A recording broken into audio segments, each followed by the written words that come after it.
What's up, chat?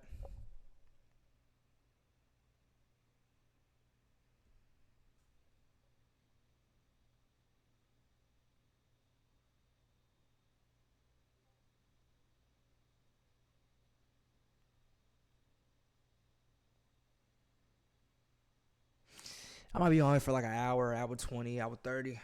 Don't really know. You want me to get in Discord?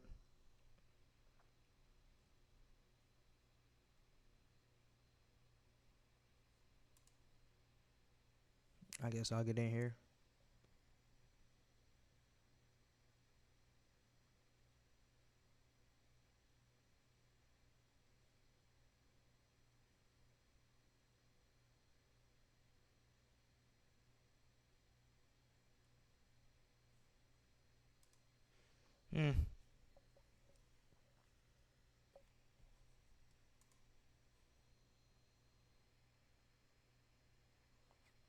I should say offline.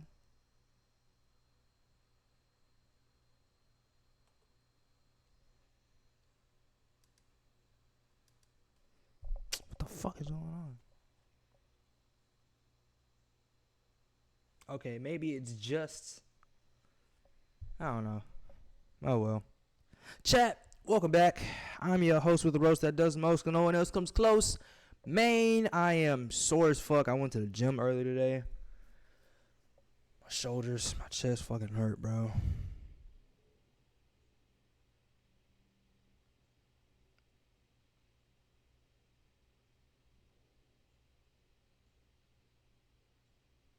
Yeah, I don't know what the fuck. I don't know what I'm about to do right now. Do I react? Do I game? I got WWE fired up, but I don't necessarily know if I want to play that right now.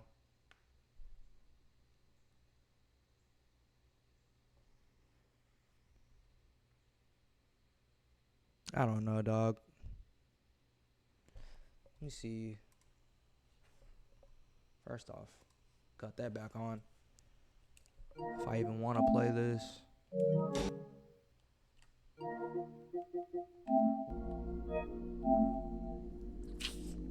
What do we want to play, chat?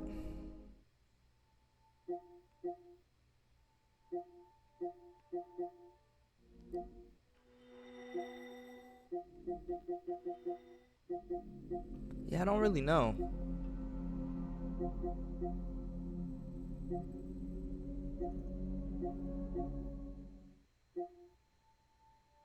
Some divers. I want to play Hell Divers.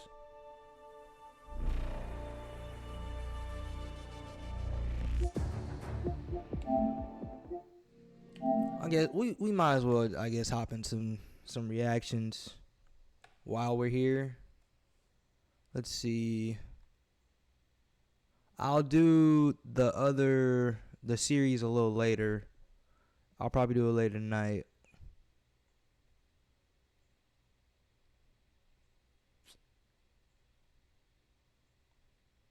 No. That was a wrestling video I had on my timeline. I don't know where it is.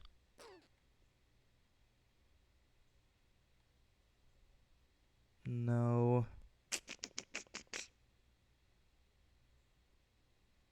Damn, everybody's talking about 2K, how ass it is. Bro, where is... I don't see the video.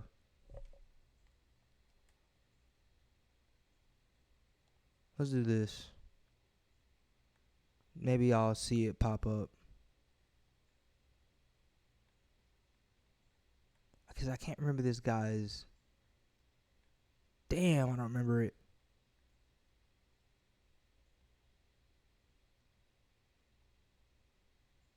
Damn.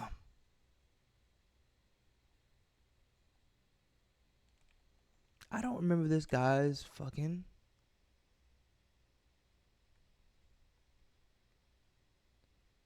Where... No. It's in here somewhere.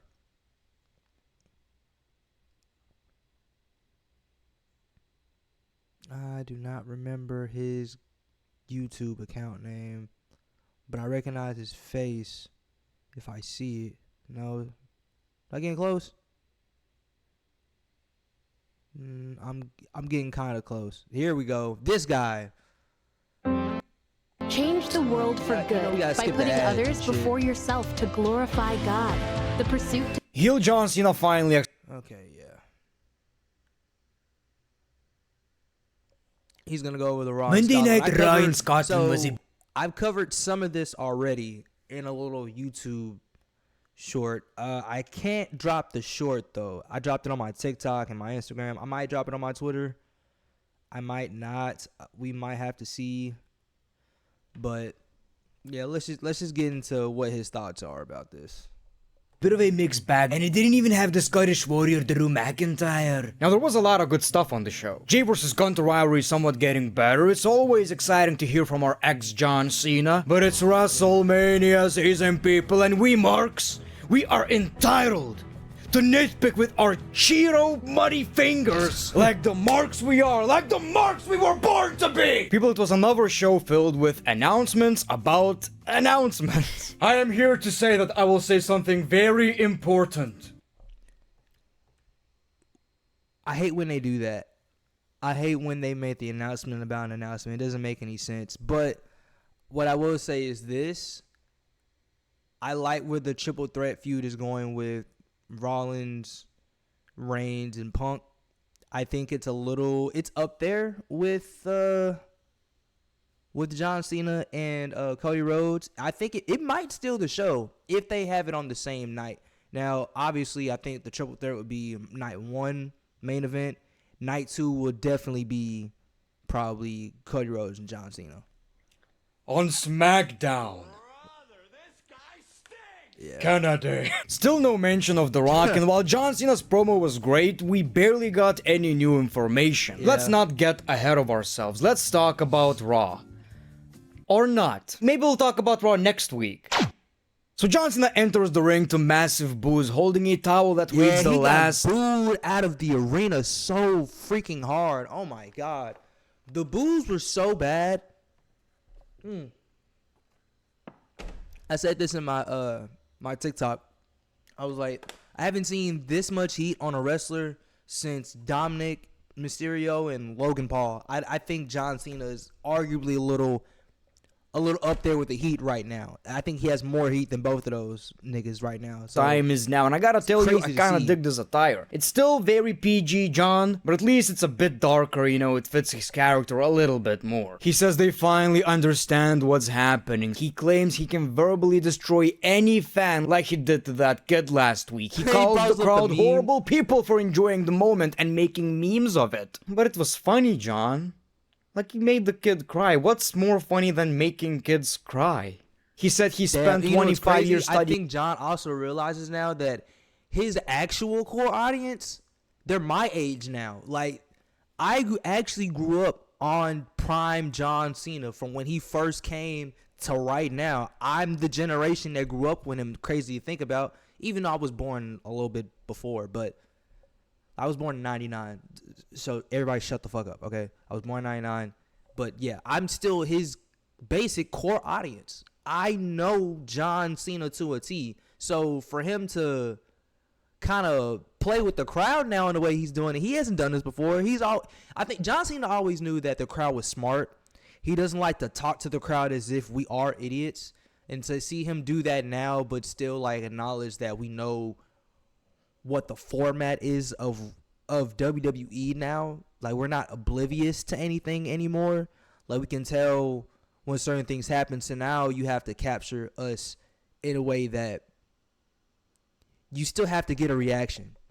Like, we know certain things are coming, but you have to present them in a way that you still had to get the oh fuck, the oh my god moments, the OMG moments that you say back in the day. But yeah, them while they know nothing John about him. I know a lot, actually. You said once on Total Divas that you pooped yourself once in the match. So, there's that. He brings up the Spinner Championship from 2005, saying fans hated it, even though it was very special. And got me thinking, maybe once he wins that WWE title, he's gonna bring it back. Part of me hates it. Part of me loves it. Nah, I'm not gonna lie. I never understood the hate. I always loved it. I fucked with it. I ain't gonna lie. But see, that's what the belt was made for kids like me, not like the race and shit. But for kids that like that type of shit growing up, because we all wanted that belt. The belt looked hard to me. I don't know about y'all. I mean, I fucked with it. But because even when they started using it, no one spun the belt. So you kind of, at least for me for a while, I forgot the belt spun around for a little bit until you saw it move. But I always thought that title was cool as fuck. I don't know why. Bro, look at the diamonds and shit on that hoe. Like, it look clean. And now, if you can make the argument that the spinning part makes it look like a toy, okay. I mean, I can see where you're coming from. But if you just remove the spinning element out of it, it looks like a very great diamond decked out championship. Like some crazy shit. But that's oh my god, that would... Seeing the Spinner Championship in today's product, that would be wild. He says he will ruin pro wrestling by winning his 17th world title at WrestleMania. He will surpass Ric Flair's legacy, forcing everyone to forget his name. Oh my god, knowing Ric Flair, he's already tweeting in all caps. He is already Rick tweeting in all so caps. Pissed if that happens. Yeah, see, but I will never point, let it go, Rick. Let it go, bro. We get it. You won the most titles. But the same way Steph broke the record, the same way LeBron broke the record, the same way Westbrook broke the record, it's time for niggas to let shit go and realize that y'all time is over. The time for someone else is now, bro. And out of everyone that's been in the WWE, outside of Randy Orton, John should definitely break the record. He deserves it, bro. Like, he deserves it. He plans to retire as a champion and take the title home, leaving WWE with a toy belt, because that's what people called the Spinner Championship. Now you're actually going to wrestle with a toy belt. You know, that was a great promo. But again, no mention of The Rock. Why did you choose to turn heel and align yourself with The Rock? Why did you sell your soul? Yeah, see, that's another thing. He has one more Raw before he sets off until WrestleMania, right? That needs to be addressed on this last one. If not, I'm kind of going to be a little irritated because you're leaving a plot hole in the middle of the story and acting like that we don't see it. Now, John knows that we knows about the plot hole and he hasn't addressed it yet, and he's not giving us the answer that we want. Cool. Don't let that play out too long. The question everybody has, Johnny Boy, and we have no answers. We see Cody Rhodes, and what a babyface that guy is. Do you realize you have to take the championship from me first? Maybe this version of John Cena is the most dangerous version ever. He challenges Cena to take the title right now, laying it down in the ring. Cena teases picking it up, but leaves. Cody grabs the microphone again and calls Cena back. And Cody cut a passionate promo, how about, you're not going to take this away from us. Cody is literally the people's champion, right? What a babyface. You know, that's what I hate about this promo, is the fact that you're still not explaining shit. Yeah. It's very good. Seeing John Cena as a heel is absolutely unbelievable. But you're not explaining shit to me, and I want those goddamn answers. For how many dates do we still have John Cena? Like 1 or 2 Raws? Then we got Theory and Grayson Waller versus Jay and Jimmy Uso, actually. They reunited in a tag team match for the first time in over a year. So honestly, I was almost sure it's going to be Joe Hendry because it's in Scotland, so I was kind of surprised, but I mean, that makes sense. Now look, people, I still don't understand why would you need Grayson and Theory in this, and the result was pretty obvious. Decent match though, and obviously the Usos won the match. Pretty cool moment, but then he got attacked by Gunther, and with the help of Jimmy Uso, they stood tall. Now here's something I really liked about it. You know, last week we got a pretty bad botch. Top dollar botch, basically. And that happens so much. The botch was kind of bad. Like, I think his legs kind of gave out on the jump, and you can tell he just didn't get enough air. Other than that, he would have stuck it like he usually does. I think bad happens. Somehow, some way, they turn it into something really great. He slipped during the spot intentionally now. And that's not the only thing. We got a backstage promo where Jey Uso basically said, I slipped and became a meme. I slipped again tonight. If this continues, I can't win at WrestleMania. I'm 0-3 against Gunther. So Jey has all of these doubts right now, and the stress is getting to him, right? Jimmy tells him, not like this, you need to be Jey Uso of old. Then Jimmy confronts Gunther. Jimmy challenges Gunther to a match. Gunther mocks Jey, try not to trip like your brother. And Jimmy slaps the crap out of Gunther. That slap was personal. One of the best. Yeah, that slap was really good. I'm not gonna lie. It's exciting to be a character in Bitch slaps I've ever seen in my entire life, man. I think it's possible we have real beef right now, right? That shit was personal. So what I'm trying to tell you right here is that the story kinda sucks, I know, but this is the best thing they did. And it was because of a botch. Now at least there's somewhat of a new layer. Yeah. Jey Uso... I got the glimpse of the old Jey Uso, the one we saw against Roman Reigns, where it wasn't this one-dimensional character. He was actually struggling and he was fighting his demons and shit. And that's the Jey Uso I saw on Monday Night Raw. We saw the WWE Intercontinental Women's Championship, Lyra versus Raquel. Pretty okay, not something you're really excited about, but Lyra defended successfully the WWE Women's Championship. After the match, she got attacked, but we got Bayley with her shitty-ass music, and she clears the ring. So, this tells me Bayley and Lyra versus the WWE Tag Team Women's Champions at WrestleMania. As long as Bayley on the show, right? We got the WWE Women's World Championship controversy addressed.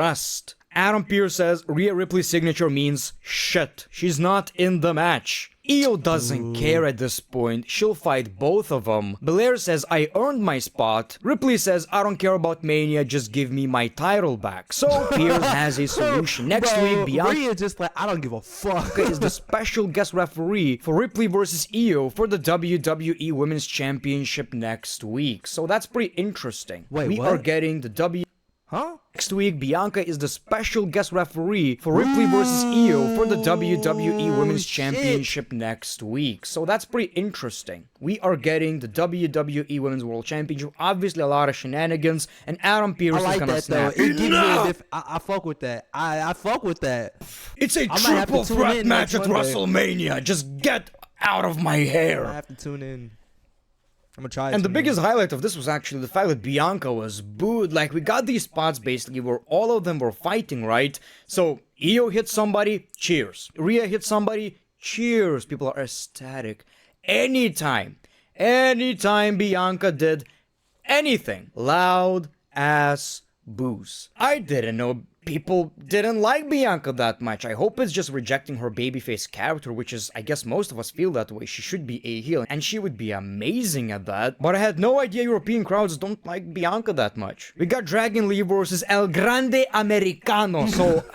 I guess this is kind of funny. It's goofy. It's basically Hulk Hogan as Mr. America. It's obviously Chad Gable. It's almost like breaking kayfabe obvious that it's Chad Gable. Whatever. We got the match, and he won by submission because Dragon had to tap out. He got unmasked. Later on the show, we also saw Chad Gable. I think this was during a commercial, but since I'm from Lithuania, we don't get these. We actually see other segments where basically we get these interviews and shit. And he said, well, unfortunately, I'm ill. I can't wrestle. But this El Grande Americano guy, ooh. It's goofy as hell, man. I just have no idea what this is leading to. Obviously, something at WrestleMania. Again, like I've said, at least they're doing something with Chad. Okay, CM Punk addresses WrestleMania. And this was more like a commercial for Smackdown, really. He talked about how he got screwed over and over again, and his road to WrestleMania is still uncertain. Roman Reigns has taken it personally because Wise Man is no longer just his Wise Man. And there will be a contract signing in London on Smackdown, and he will be there. Obviously, a lot of boos, and he said, I wish we could do it right here too, but they decided not to show up. The thing with Punk is, even when he's giving shitty-ass material, it's still Punk on the microphone, so it wasn't a bad promo. And the biggest highlight of this was actually CM Punk saying, I didn't get what I wanted, or did I? Basically talking about the main event of WrestleMania. So that is going to be the favor, which is great. That he's going to finish his story. That's awesome. Punk is doing an amazing job. He absolutely deserves it. On the other hand, though, how do you explain that? How Paul Heyman is going to make that happen? He's not in kayfabe, part of creative, booking, whatever you want to call it. He has nothing to do with that. Hopefully they'll make it make sense. They have to. I am excited for the segment, obviously. It's just that it's getting boring every single week. It was Rollins, now it's Punk. You're basically making announcements about announcements, and in a way like these people paid thousands to be there. And you're basically telling them, buy another expensive ticket for the show. It's crazy? Man. That's something the NBA does. All these, bro, it's crazy. NBA players do the same thing. They'll get put on what's that shit called? The rest day thing. I forgot what the actual term is, but they basically just sit out the game and they get put on this type of like red shirt type of deal. I forgot what it's called, but it's an actual like rule now. Like you have to. They tried to even it out, make sure people play a certain amount of games, but even still, I don't know if it actually works because niggas be getting injured all the time. So I who knows, bro? Who knows? But yeah, it's a whole thing, man. So it sounds like I don't know what they got going on. I don't know how they're doing this. Play, I'm and I'll tell you what happens. In the dark on you know, that kind of know. sucks. Finally, we got Braun Breaker versus Penta for the Intercontinental Championship, which was obviously a great match, two very talented wrestlers. But the thing is, like, I thought this is going to be a WrestleMania match, so I'm happy this happened on Monday Night Raw, because this basically almost confirmed my theory, my wish, people. Unfortunately, we got a disqualification because the Judgment Day interfered, and Penta was asked to join the Judgment Day because that was Dominic's plan. Obviously, he rejected the offer, so we got a big fight and the Judgment Day stands tall, which basically, in my opinion, almost confirms we're getting a ladder match. Maybe not a ladder match, maybe a fatal 4-way, I don't care, but we're getting a multi-man match. Again, hopefully a ladder and it's going to feature what if that ladder match gets like a Breaker, Penta, 5-star? Dominic, Finn, who need to be on the show, obviously. The mid-card titles, bro, outside of the World Heavyweight Championship, even the World Heavyweight Championship is going kind of stale at the moment. I think someone different needs to take it. I don't know if Jay is going to be the right person. I hope so. I hope he wins because it would be great for him. But outside of WWE Championship and the World Heavyweight, the Intercontinental and the U.S. title need to be in a bigger light. They are prestigious championships, y'all. Like they mean shit in the business. They have a long history, especially the Intercontinental Championship. I'm so glad that Braun Breaker and all these guys that are wrestling for it are doing it justice, bro. That is probably like the other outside of the world titles that mean a lot in the WWE. Like that title has had a lot of great matches behind it. So that shit. Let me see. What else should we react to?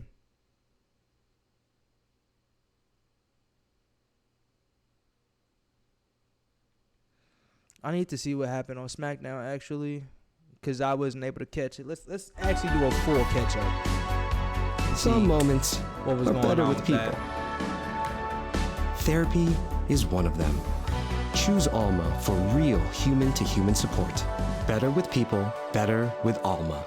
Dunkin's $6 meal deal. Sausage, egg, and cheese, medium coffee, and 6 delicious hash browns. Only at Dunkin'. Not even CM Punk, Roman Reigns, and Seth Rollins could save the SmackDown. Stop making these shows 3 hours long. It wasn't even an offensive. Why are they 3 hours? Bad episode. And I can't even, bro. I really hope that they didn't take it off Peacock, but they did. Look, having SmackDown and Raw in two different places is fucking me up because I don't have cable. I don't have cable in my house. We do straight streaming over here. I'm not gonna lie to you. That's just what we do. It's no point of having cable at this point in life. I don't have a need for it. But I keep missing out on SmackDown. Hell, even AEW, it fucking feels like, because I don't have cable. But in AEW's stance, they're a newer company, so they kind of have to have some type of format, right? WWE, y'all have Netflix. Just put SmackDown on Netflix and just make it the center spot. Like, just, or y'all just get, y'all don't, bro, oh my God, like, this. Then I had the WWE Network. Look, never mind. SmackDown is like white bread. Everyone enjoys it, but it's as basic as it gets. Segments like these feel rushed, even though it's a 3-hour show. SmackDown doesn't make you feel like it's WrestleMania season. Obviously, most of it has to do with boring writing, but it being 3 hours long definitely doesn't help. I think the majority of people who want WWE shows to be 3 hours long are people who started watching in like 2017 or even 2020. It's the idea that wrestlers will get more TV time. What you end up seeing though is Smackdown using people from Monday Night Raw. And since you have to fill in time, instead of seeing different people each week and mixing it up, you end up watching the same show every week. That's what it feels like. The only thing that would have made this show somewhat exciting is CM Punk revealing the favor. And we didn't even actually get that, and I gotta assume that the WrestleMania match itself is not the favor because, I mean, everybody wants that match. Everybody was pointing at that WrestleMania sign. It's not a terrible wrestling show by any means, but just like I've said, it's very bland, very basic, and certainly doesn't make you feel like WrestleMania is about to happen. Although while looking at this rivalry, it certainly does feel like it should be a world championship, doesn't it? Like, it's so much more exciting than Gunther versus Jay. And see, this is what I was just talking about. They need to give it to just somebody completely different. Even though I do want Jay to win. Somebody else needs to take it. It needs to be a heavy hitter. It needs to be like how it was back in the day. If this is a world title, you need to have someone with a world title ass name behind them. So that means, unfortunately, if you want to give it back to Seth, you should just give it back to Seth. If you want to give it to Punk, give it to Punk. Punk deserves another reign with something. He's been in the company for like 3 years, have nothing but great matches. He still has the same, if not more, popularity than what he had when he left. Give it to him. If you want to give Roman another title, he doesn't really fucking need one at this point. I mean, I wouldn't be too mad at that. If you want to give it to Solo Sikoa or fucking Jacob Fatu, even though them two of them are probably a little they're not ready yet, I wouldn't be opposed to it.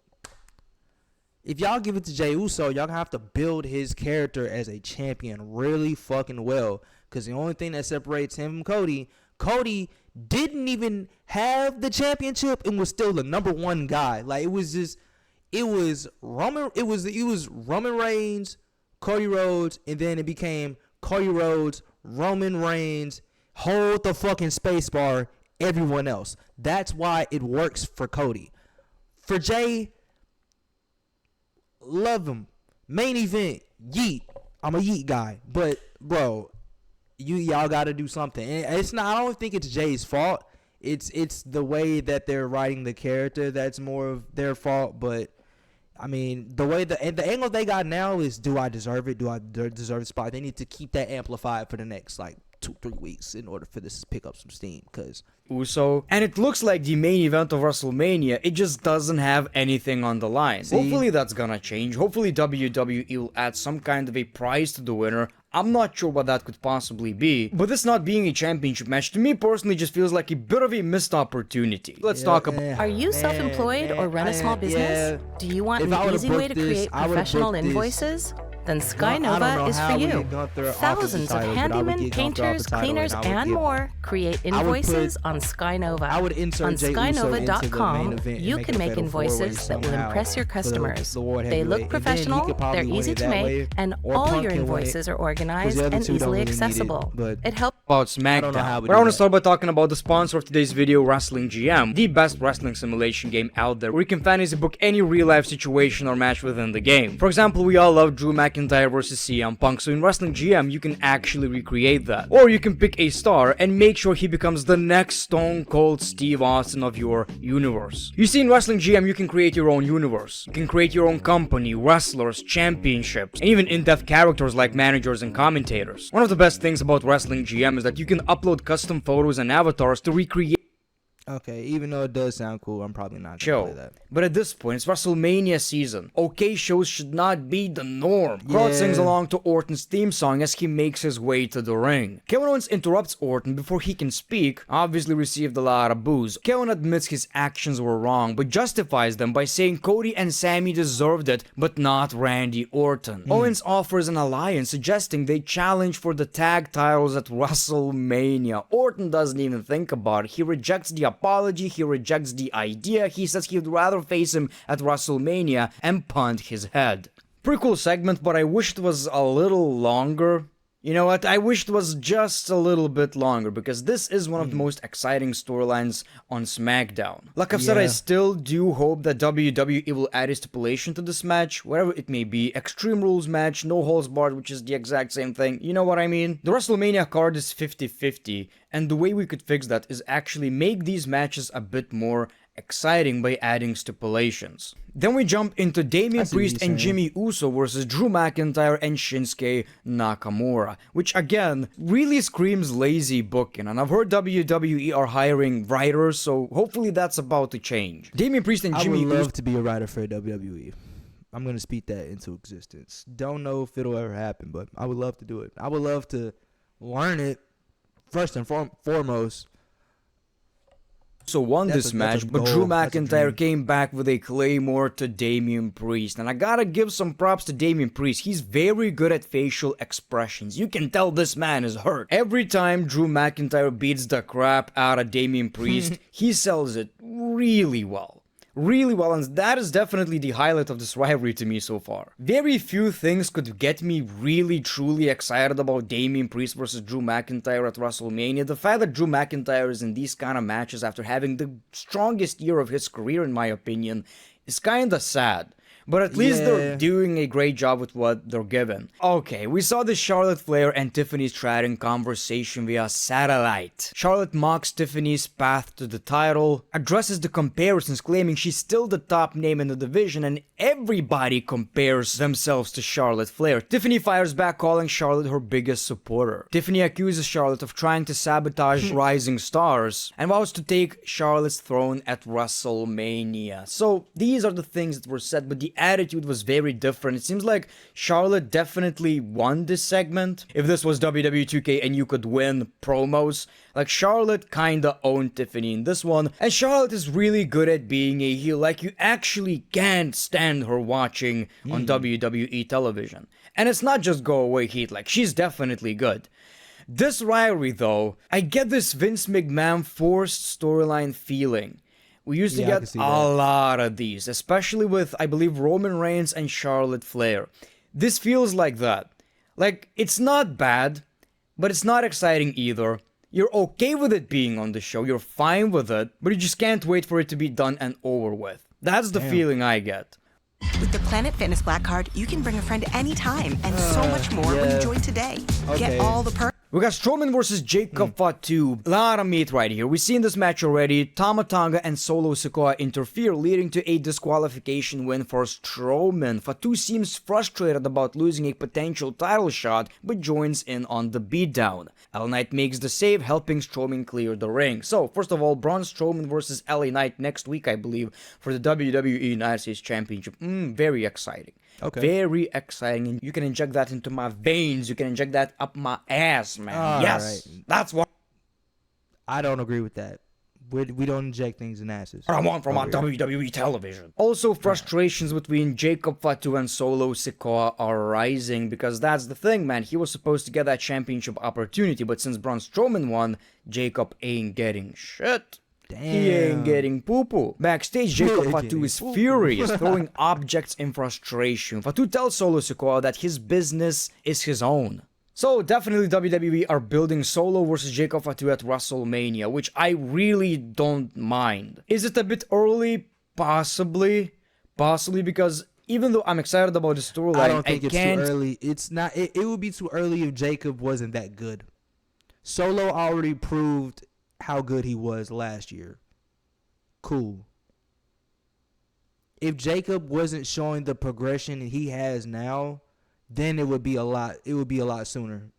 It would be too soon. But because he's actually on track to where he's supposed to be in the trajectory he's going, it's fine. See, what could you possibly do as these guys separately right now? On the other hand, maybe we do need a bloodline break, like nothing to do with the bloodline. Yeah. Like 2025, at least for 6 months, let's forget about the bloodline. There's a Piper versus Zelina Vega. The theme song is horrendous, people. I thought she's coming out to Smackdown's music, aka the worst WWE show theme song of all time, where instead of talking about fighting and the crowd being electric and how this is gonna slap, they're singing about money.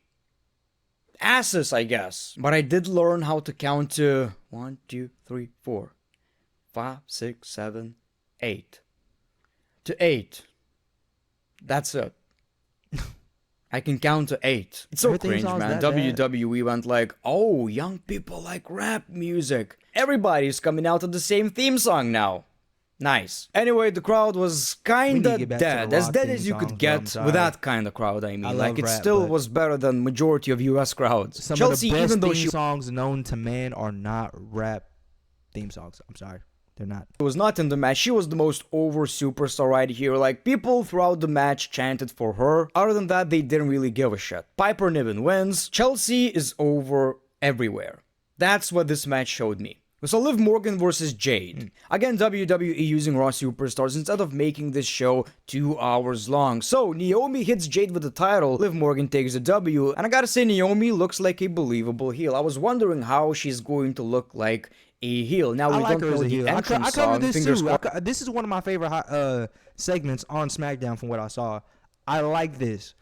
She looks really fucking strong for here. Another SmackDown remix, but I dig the look. She looks like a believable heel, and I can already tell where this is going. Seems like this is going to be a huge year for Naomi. With the WrestleMania match result being still very obvious, I don't feel like Jade is losing this one, right? Backstage, McIntyre vows to finish things with Damian Priest. He calls him as tough as he is stupid. Drew McIntyre walks away and he locks eyes with Seth Rollins. Some kind of tease, I guess. Kinda made me think maybe Drew McIntyre should be in that Seth Rollins, CM Punk, and Roman Reigns storyline instead. Man, what if they You know, lots of history with everybody, basically. Drew McIntyre feuded with every one of these guys, and he would fit in like a glove. I'm not sure what WWE are doing with the Street Profits. Obviously, they're very beloved by the crowd. They got You Deserve a Chance, but aren't they supposed to be heels? Because throughout the match, promos, they acted like baby faces. It's like the same story is happening again. They turn heel, the crowd love them, they turn back babyface, and then everybody's like, well, they should be heels. Legado del Fantasma interrupts, they want a title shot, Pretty Deadly enters too, reminding everyone they're #1 contenders. The Street Profits accept a fight with Legado del Fantasma, and we got the match, which was pretty good, and the crowd absolutely ate this one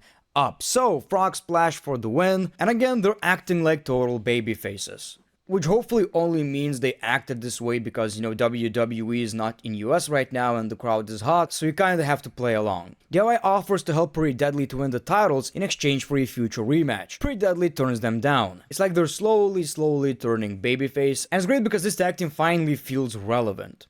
Finally, people, we got the main promo. Roman Reigns enters and mentions being screwed by CM Punk at the Royal Rumble and returning the favor at the Garden. He also recalls Seth Rollins trying to kill him at the Rumble, and he tried to kill Rollins on Raw. Rollins interrupts and tells Roman he messed up, calling Punk a danger and saying Roman should have let him finish what he started. Rollins and Roman talk about their shared history and the tension between them, teasing a new chapter in the rivalry. CM Punk interrupts, a lot of cheers. Punk says, neither of you have beaten me in the past. You always needed each other's help, and I think he's talking about 2014, right before CM Punk left. Punk says you won at War Games because of me, and talks about the favor, but before he could say anything, he says, thank you, Paul, for bringing the tribal chief, and attacks Roman Reigns right here and then. So we got this big fight, and throughout this fight, everybody started pointing at the WrestleMania sign, which means, in my opinion at least, that this is not what the favor is all about,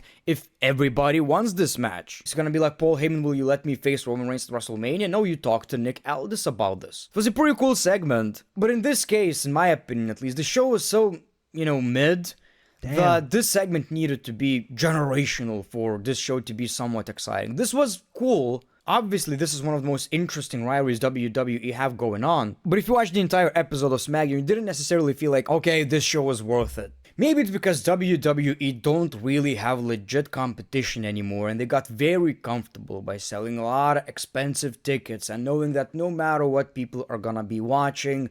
Maybe it's that, but it just doesn't seem like they're trying too much, especially with SmackDown. Like, I still enjoy Monday Night Raw. SmackDown follows the same formula every single week. And like I've said, I'm thinking about the pros and cons of I don't think it's that they're not trying. Maybe they just don't have the roster, bro.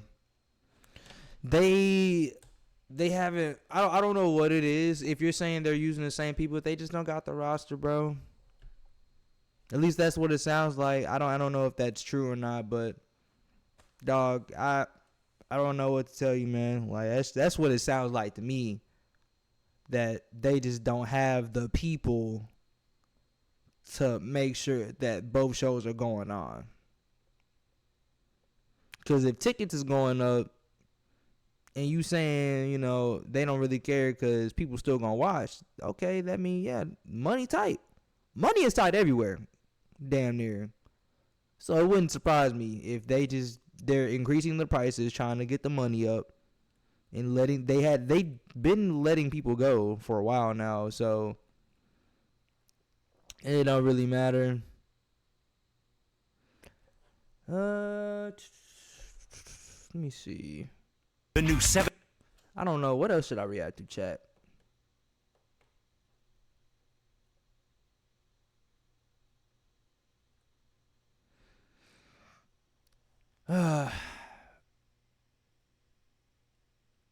Yeah, I think I'm done. I think I might cut stream here. I really don't know.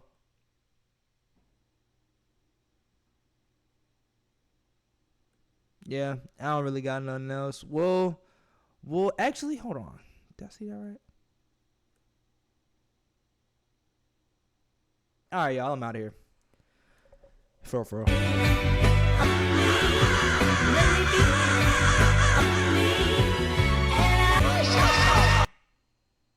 Kroger Delivery has 2 No. All right, y'all. I'll catch y'all later, man. And I'm out. See you.